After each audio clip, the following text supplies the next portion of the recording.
I'd like to take this opportunity to welcome Alex Dixon. He's the moderator for the panel. He's with the Rockefeller-Aspen Diaspora program. Alex recently served as a senior advisor to the U.S. aid, where he assisted in investing and structuring and negotiating on a project called Power Africa. So he's had a number of experiences in Africa that hasn't been talked about earlier in our earlier discussions. And I'm sure Alex, together with the panel members, they will cover a number of topics that involve other parts of the world too. So with that, Alex, over to you. Thanks so much. Thank you very much. I want to welcome everyone to the panel. And I also like to invite up Raymond Guthrie from Skoll and Justin Gay from the Sierra Club, who are going to join me for the panel. I want to do a quick overview on the panel. What we're going to try to talk about is basically renewable energy and how the diaspora can impact that. Raymond's from the Skoll Foundation, which everybody probably knows pretty well. He's the guy with the money, as I like to refer to him. And we have Justin over here from the Sierra Club. I'm from the Rockefeller-Aspen Diaspora Program. And the Rockefeller-Aspen Diaspora Program is basically a program funded by the Rockefeller Foundation. And what we're seeking to do is basically help catalyze diaspora capital back into the countries of origin. We're concentrating on 5 initial countries, which are India, Kenya, Egypt, Colombia, and the Philippines. And what we're focusing on is investment capital, because traditionally when we looked at the idea of diaspora investment capital, it always talked about remittances. What we're trying to do is push past remittances and actually look at the investment capital of the diaspora and how that can impact projects in the renewable energy sector, as well as other sectors, health and water. So today's discussion, what I want to do is kind of talk to Raymond and also talk to Justin about different ways that we might be able to engage the diaspora around the idea of renewable power and solar energy.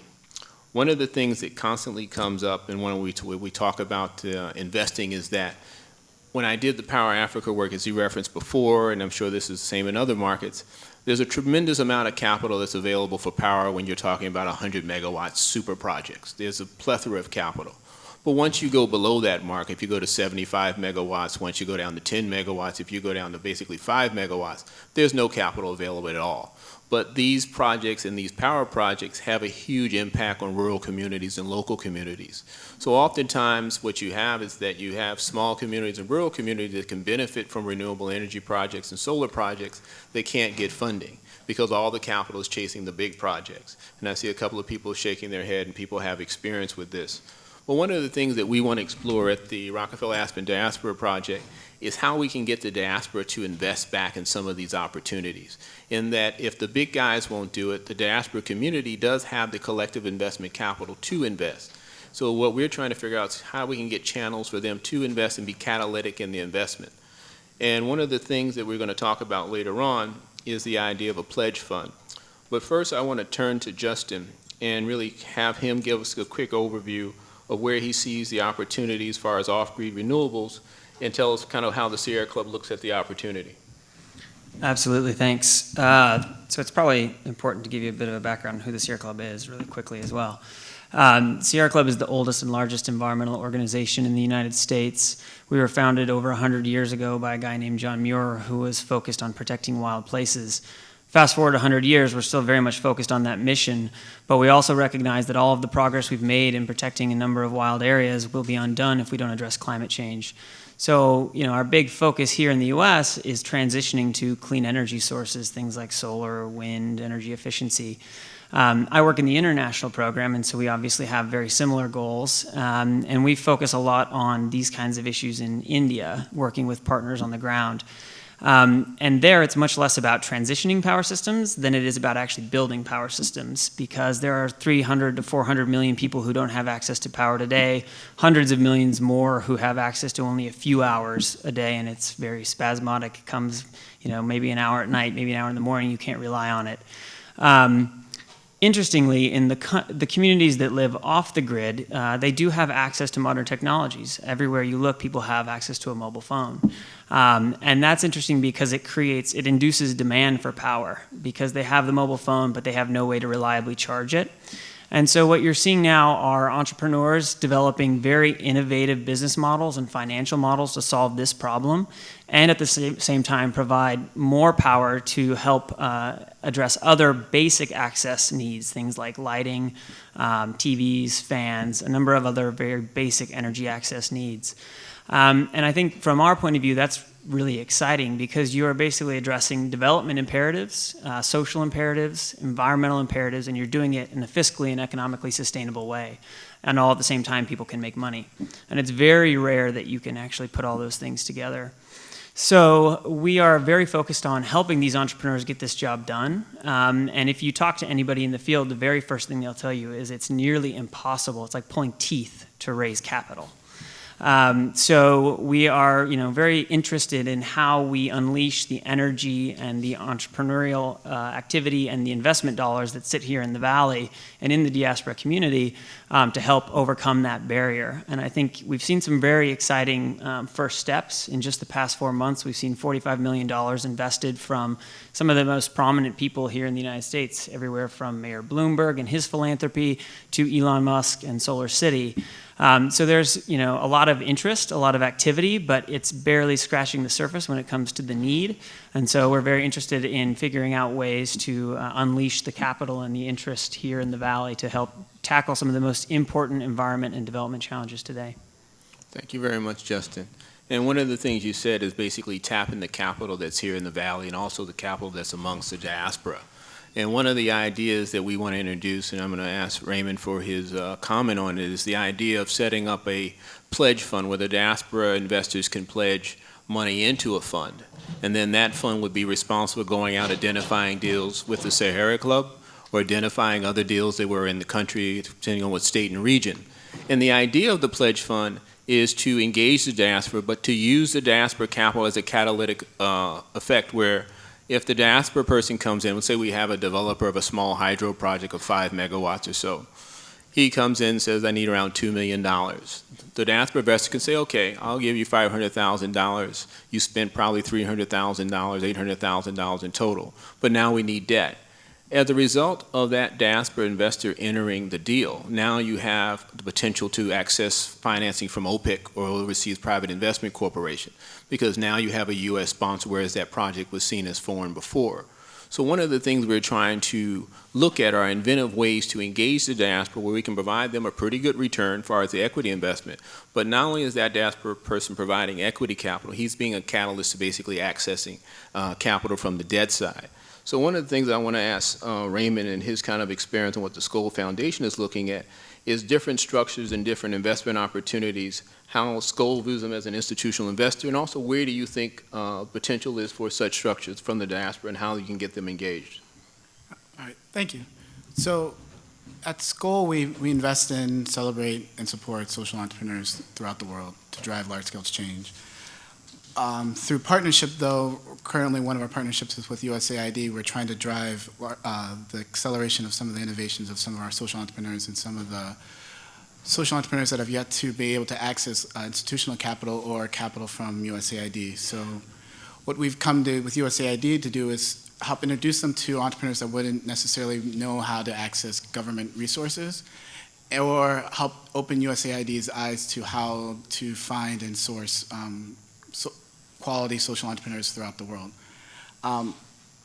To your point, one of the ways the diaspora can be catalytic is through USAID's Global Development Alliance program. So what that is a public-private partnership with the United States government to fund a development project in some senses, but in this sense, the diaspora investment can actually be the private catalyst for the investment from the United States government. Another way the diaspora could play a role is around OPIC, as you were discussing earlier. Okay, thank you very much. Now, we know that TiE is also involved in the idea of power renewable energies through its SPEED initiative. And SPEED, for those who aren't familiar, is the Smart Power for Environmental, Sound, and Economic Development. And that's a mouthful, so they shortened it to SPEED. But I know this is funded by the Rockefeller Foundation. And what it's looking to doing is trying to basically create rural energy sources based upon kind of existing uses, but doing so more efficiently around the cell towers. Raymond, can you talk about how you think the TiE initiative and kind of the other initiatives that we talked about can be impactful and kind of where you see the opportunities of such initiatives? Yeah, the way I see it is that they're essentially coming together as as they're building a bridge from both sides. Whereas the Rockefeller initiative is finding the sources of funds, and from the diaspora, and the Speed initiative is finding the actual demand for the people that would utilize the clean energy projects. Okay, thank you. Now, Justin, you've been looking at working with TiE in the area of solar energy. Can you talk about what you've been doing with TiE and where you see the opportunities and how you think Sierra Club and TiE, as well as Diaspora, can play in helping getting some of these projects launched? Absolutely. So we're very excited to be working with TiE and the community they have here in the Valley. And again, I think the goal is to unleash that entrepreneurial activity, that investment, and that community to focus on these challenges. So we have pulled together a couple events. We brought Jigar Shah to the Valley to talk about solar as an opportunity in India for leapfrogging, creating different systems that deliver power directly, put power directly in the hands of poor populations today, rather than forcing them to wait decades for a grid that may or may not ever come. So we're very excited to work with TiE, figure out new innovative ways to engage the diaspora, to unlock the resources that are here. And so I think that there are a number of opportunities, anything from their accelerator program to their angel investors network. And we're just barely starting to scratch the surface of what the opportunity really is. And Justin, you said earlier you were talking about creating the demand along with the innovation in devices and so forth. The cell phone comes and people need to charge their cell phones, TVs and so forth. Can you kind of talk about, I know I've often seen this when I've seen solar projects, talk about how solar can be impactful, but really kind of get down to the cost basis where how people are charging, how solar is a complementary technology, and how it's affordable to someone who basically has a basic use, and kind of what level of kind of wattage does a person need just to run basic household stuff where it could be life-changing to them. Absolutely. So it's interesting because you were talking about 5 megawatt, 100 megawatt projects. We're talking about watt level projects. These are very small amounts of power. And that's interesting and life-changing because of innovations in energy efficiency. So the end-use services that this power provides are things like LED lighting, mobile phone charging, highly efficient TVs based on LED lighting. And so that highly efficient end use unlocks the economics of solar. So even though it's very small amounts of power, the services you get out of that power are actually quite large. And I think it's really important to think about it as an energy ladder. You know, we can't let the perfect be the enemy of the good. We need to get basic interventions to people today because these are life-changing interventions. Having light in a household enables young kids to read and to study and to change their entire trajectory in life. So it's really important to get these interventions into the homes today and get them on the energy ladder and move them up over time. Oh, thank you. Raymond, I want to take that point. I want to ask you, you see a lot of times there are a lot of small projects that are done that can't reach scale. You have one village that's done, but another village can't be done. And oftentimes I know the institutional investors, some of the big investors, they want to see a lot of impact. Can you talk about the challenges in trying to scale projects and kind of what you see as the opportunity of taking some of these solar technologies or renewable energy technologies and how you want to see them scale and the impact that SCOLE wants to see from initiatives that it wants to invest in? Yeah, I think the first problem with getting things to scale is that people have different definitions of scale. So if you're talking to Americans or Europeans, they're going to think of scale at a lot different size than if you talk to my Indian colleagues. So first, it's identifying where you see what's enough to fit your definition of scale for what you're trying to drive. If you're just trying to reach a state or within a district, and then I think the next impediment is being able to think along the lines of sometimes the people that are implementers are NGOs, right? Right.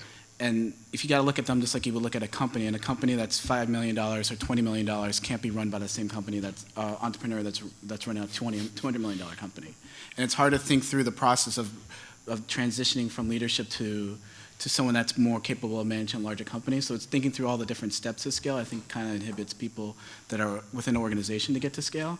But I also sometimes, the way we look at it at SCOLE, we're not trying to drive the growth of one organization. We're trying to disrupt systems and ecosystems and have a larger effect. So some of the challenges we have with our entrepreneurs is having them look outside of themselves and driving their innovation as opposed to just driving their organization.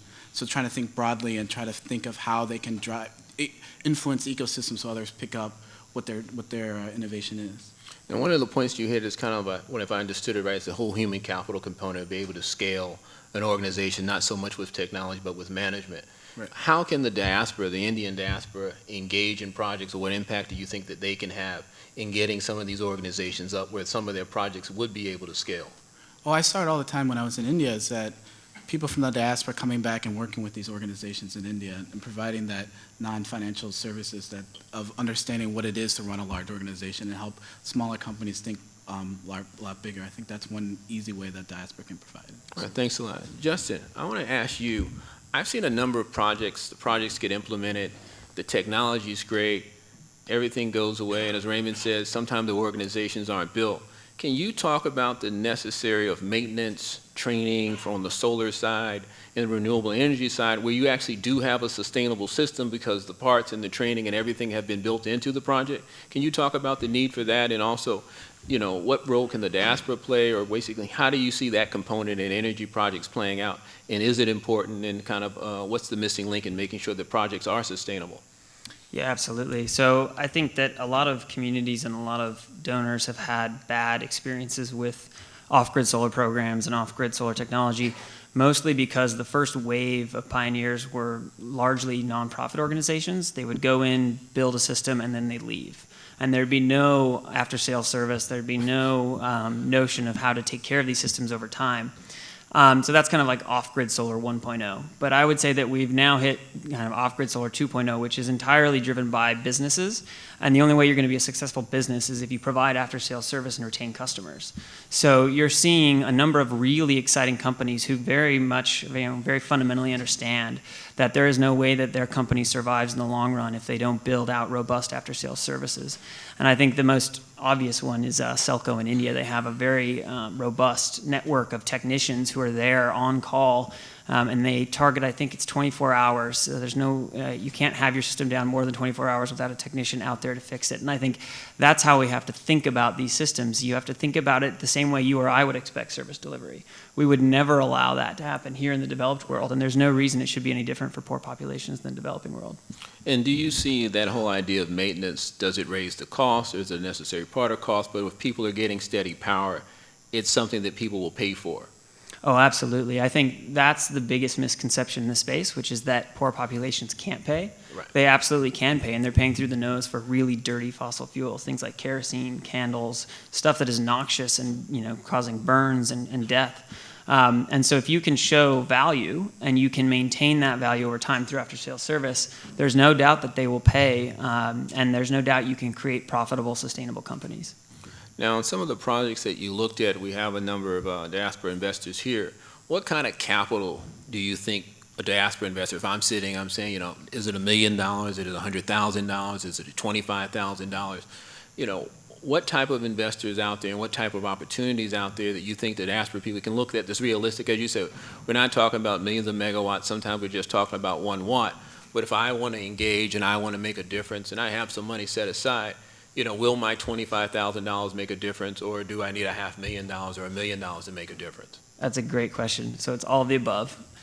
Any money in this space is helpful. But I think, you know, at the very low end, there are crowdfunding platforms like sunfunder.com that are providing essentially project-level debt for individual projects, and that is as low as $10. I mean, anybody can contribute to those kinds of platforms. And then you move up to seed-level investments, angel-level investments that are much higher scale. But I think if you look at the space, there's something like 180 companies in this space. I mean, it's just expanded dramatically in just the last couple of years because the economics are really, really good. And they have unleashed innovative finance systems that are similar to the PPA or the solar as service that Solar City has done here in the US. They do pay-as-you-go solar, and that unlocks the economics fundamentally. And so there's any number of companies that are now flourishing, and all of those companies are early stage startups that need investment at even small scale. So I think, you know, in terms of the stage of the sector right now, it's very early, and so there's a lot of small levels of investment that are needed.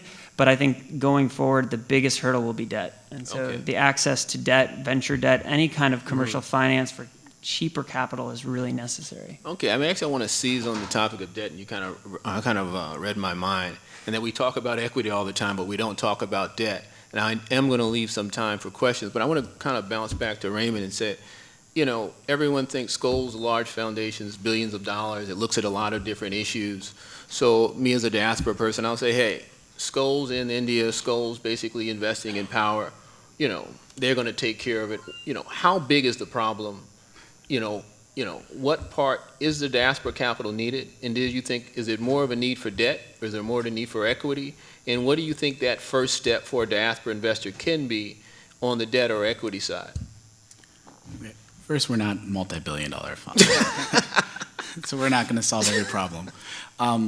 But we actively look to other people that are starting foundations and try to help them and allow them to piggyback on some of our due diligence. Okay. We also work with an organization called Big Bang, which we try to help out and bring along some of our investments as well. So we're always open. We hope more people come into the space and invest in clean energy. In terms of what's needed, I can tell you from my time in India that the thing that was most needed is working capital debt. Okay. And one of the organizations that we supported, not through the Skoll Foundation, but through my past life, is an organization that provides venture debt that helps people that aren't cash flow positive yet. But right. That type of debt is actually needed for a lot of the organizations that we've talked about that are brand names that everyone knows from Huspower on. Right. They all still need this working capital right. debt because the large institutions don't provide, in terms of banks, don't provide that type of debt. No, and I think that's a real important point. And we talk about venture debt, and I don't know if everybody's kind of familiar with venture debt, but it's basically high-risk debt, mezzanine, we can call it. They will basically go in and finance a project that's cash flow negative. So I want to basically open the floor up, see if anybody has any questions of Justin or Raymond or myself that we can answer, or kind of any input that you want to give back as far as the idea of diaspora investing or on renewable power. We answered all the questions? That's amazing. But, oh, we have one question. There you go. I'm sorry. Thank you. I'm interested in understanding the actual companies that are actually doing this, the venture capital debt you're speaking of. Are there other specific names beyond just India? Africa's a region that I'm interested in, South America. Okay. I mean, I'll speak to, and I'll hand it over to Raymond. I mean, on the venture debt side, I mean, there aren't a lot of venture debt companies out there. I mean, the Calvert Foundation provides debt. They're a big player. But, and I was just talking to somebody here who's kind of started a debt fund for India, but it's kind of focused on middle companies. But I think that's an area that can be filled in, that needs to be filled in. But I'm not sure. I don't know a lot of companies off the top of my head. So I don't want you to think I'm actively promoting the group. But, so one group that I work with, though, that I provided a debt guarantee to is IntelliGrow. They're in India. They're initially started by the Shell Foundation and IntelliCap, really good organization, and they work along the lines of clean energy firms specifically, but outside of. In Africa, the Skoll Foundation invested in Growfin, and now they're on their third fund now. That's about $250 million, and it's throughout all of Africa. Those are the two organizations that I would name that I know that do good work, but I'm sure there's a couple others. And the key focus is on companies that are providing energy solutions that are sustainable. So both of them work. Besides, they're not specific just to clean energy. They're working to mostly middle market companies in Africa and in India, but all of them around the impact space. Okay. You're welcome. Do we have another question? Oh, yes, sir.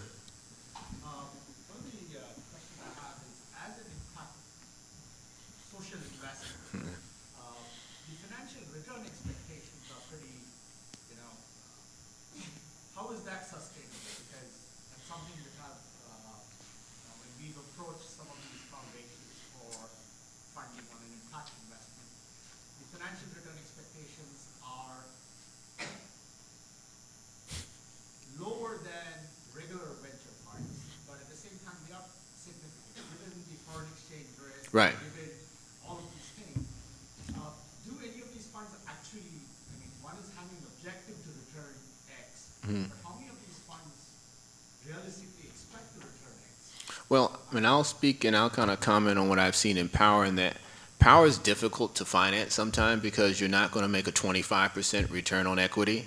It's going to kind of be more maybe 7 to 10%. and then it takes a long time, and then you've got regulations and prices and so forth. So I think power becomes a little bit more difficult to finance because the market's kind of geared towards the traditional equity, and even some of the impact funds are looking at equity deals. But power is kind of a special case, and I think you have to look at the economic rate of return and the impact that it's going to have by providing the return to justify it. But I'll let Raymond, I'll put him on the hot seat since he has to look at this stuff all day to say, you know, why won't you take a 7% return? We actually lose money in a lot of the funds we put money into, but we think that our money should be that type of money that loses to prove out models. So we invest in the funds that we have given money to. We're a lot of times the first types of funds providing the first type of capital in a certain sector. So we don't actually put a lot of more money into funds now these days. We're more directly to entrepreneurs through our PRIs because of the fact that there are so many investment funds now. We never look at anything to lose money, but we go there with understanding that we shall lose money. We could lose money because of the risk that you talk about. Now, it's a hard argument to say, give me some money and don't expect to get any money back. But my contention is that, you know, impact investments should look for not financial return, but for social impact. right, but So they should hold the entrepreneur responsible for the impact result, not for just the financial return. I mean, I'm not saying Yeah. no financial return. But the only thing you can really measure, though, independently, is actually the return, though.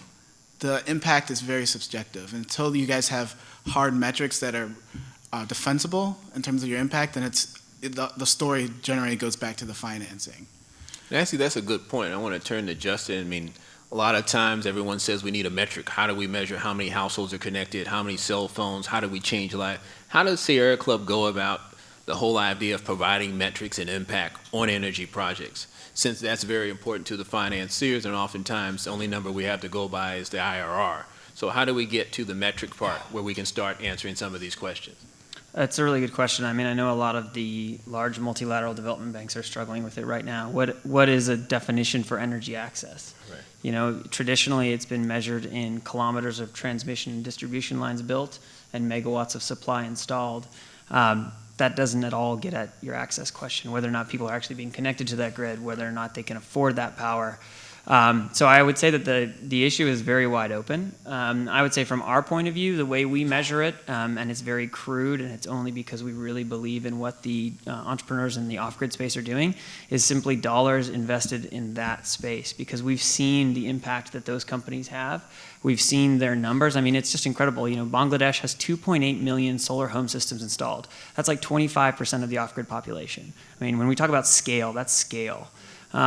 Companies like D-Light have, you know, deployed something like 6-7 million solar home systems and solar lanterns. You know, and these companies have struggles along the way because they're building the market from the ground up. But we're starting to see some very impressive numbers, and I think that, you know, those impact metrics are not quite there yet, but we can at least see the way towards what it will look like once we're able to figure it out.